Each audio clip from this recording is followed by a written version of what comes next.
Hello everybody. ఇవాళ మనం ఒక గుండె గురించి ఒక ఇంపార్టెంట్ విషయం తెలుసుకుందాము. అసలు గుండెకి రక్త సరఫరా ఎలా జరుగుద్దనే విషయం తెలుసుకుందామండి. గుండెకి రక్త సరఫరా చేసే రక్తనాళాల్ని అంటే సప్లై ఇచ్చే రక్తనాళాల్ని కరోనరీ ఆర్టరీస్ అంటామండి. అంటే ఇవి స్టార్ట్ అయ్యే చోట చిన్న క్రౌన్ షేప్‌లో ఉంటాయి గనక కరోనరీ ఆర్టరీస్ అంటామండి. ఈ కరోనరీ ఆర్టరీస్ 3 మెయిన్‌గా 3 టెరిటరీస్ ఉంటాయండి. ఈ 3 టెరిటరీస్‌లో 2 లెఫ్ట్ సైడ్ నుంచి, 1 రైట్ సైడ్ నుంచి వస్తాయండి.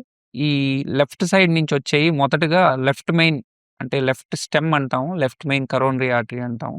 దీని నుంచి ఈ 2 పుడతాయండి.